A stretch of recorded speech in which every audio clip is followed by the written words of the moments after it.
Well, good day, friends. I hope you're doing well. I'm Franky, and this is the Think Tank. So I've been going through some things that were updated, and there's a little bit on the Idaho for kids. So I thought maybe we would go through it. So it's minus 11 Celsius in the Rockies. How are you guys doing for weather? We are like bogged right down. So let me know. I'm going to put this up, and I'm really curious about your thoughts on this one. So let's take a look. Let's see here. So it says a University of Idaho graduate who previously lived in the off campus house where the 4 students were unalived talked to ABC News. So this guy says it's definitely old and creaky. And his name is Cole. Okay, here we go. Alternator. He graduated in 2022 and lived in the house during his junior year. He said, "You cannot walk up any of the stairs or on any of the floors without everybody in the house knowing it." So to me, that is very interesting because there was more than a person just walking around on that second floor. We know that that's where they found both Xana and Ethan. And by the sounds of things, bless you, Jazzy. So we know that it's Ethan and Xana were the most probable to have fought back. And the girls were directly under there. So I do find that an interesting factoid. Not saying that they're guilty of anything. I'm just saying that it's very interesting. So 2 other, my hubby's got a bit of a cold, sorry. 2 other roommates who police said are not suspect survived and likely slept through the unalivings, according to the police. So the neighborhood and this house have a very active party life, Alternator said, and lots of students are familiar with the inside of that house. That is spooky as hell. At parties, people would just hop the fence and walk away if the cops came, he said. So it was the Pate house.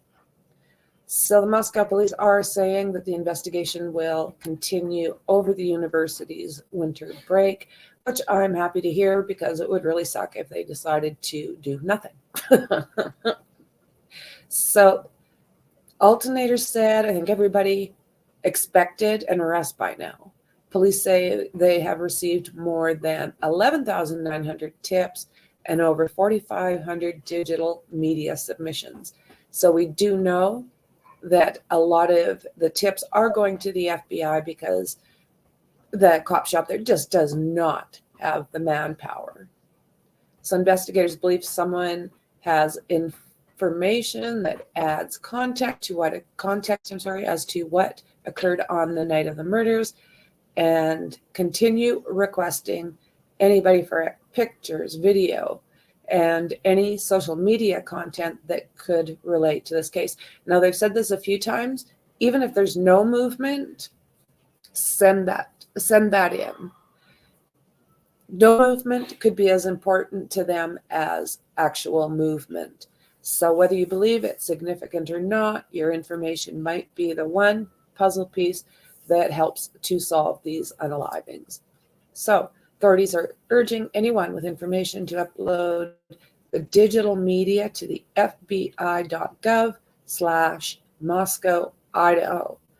Or there is the tip line, and it is at tipline@ca.moscow.id.us.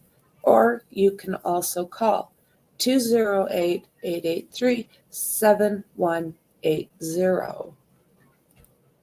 So I found that very, very interesting. You guys are going to have to let me know what you thought of that house is as old and creaky as one would expect.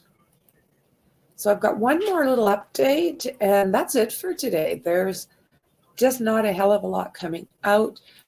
So hopefully that means that they're busy tracking somebody down. So this is, I also found pretty interesting. Kaylee Goncalves' Range Rover was retrieved from the city lot that it was sitting in. So that is where they took the vehicles and stored them. Basically, none of us really thought it was the greatest idea because the public would have access to this, and they're literally sitting out in the snow. So if they have not been fingerprinted on the outside, or if there's anything, they've pretty much compromised all of that. So let's see what they have to say.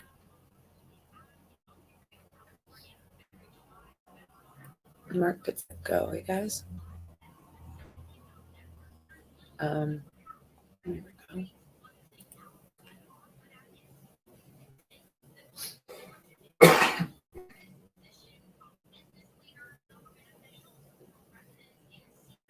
Okay.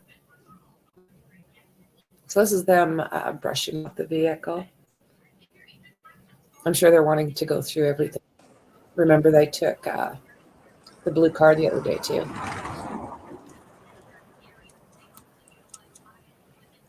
So off to the police station it goes. Maybe the FBI is going to go through it.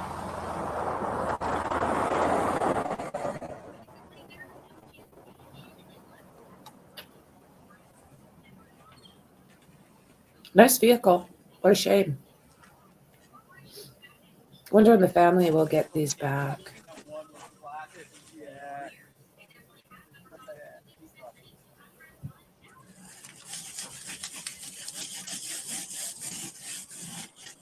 So yeah, there's that.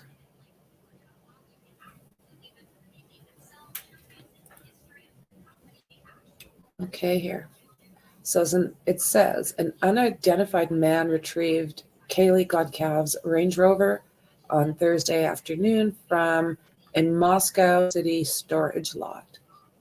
The downcast-looking man helped a pair of Moscow police officers tinker under the hood as they started the engine of the 2016 Range Rover Evoque that Kaylee Goncalves had purchased. And that was her reason, actually, for driving back to Moscow, is she was very excited about this vehicle. She was looking for it by herself.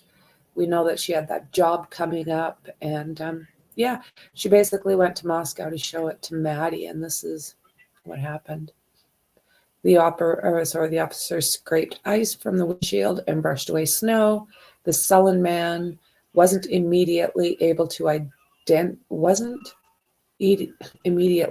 identify. Paced nearby in frigid air. Okay, I'm not quite sure. The officer scraped ice from the windshield and brushed away snow. The sullen man, whom Fox Digital wasn't immediately able to identify, paced nearby in the frigid air. Around 3 p.m., he drove off with the silver SUV, nearly 6 weeks after Kaylee Goncalves was unalived in her rental home near the University of Idaho campus. So this would be the unidentified sullen man, I guess. So yeah, this is basically telling us about Kaylee and her best friend Maddie.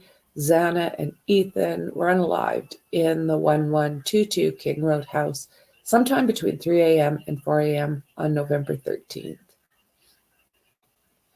So just before she bought the brand new vehicle herself, her first vehicle, Kaylee's mother, Christy Goncalves, told Fox News last month she went home Friday to literally go show off her new vehicle.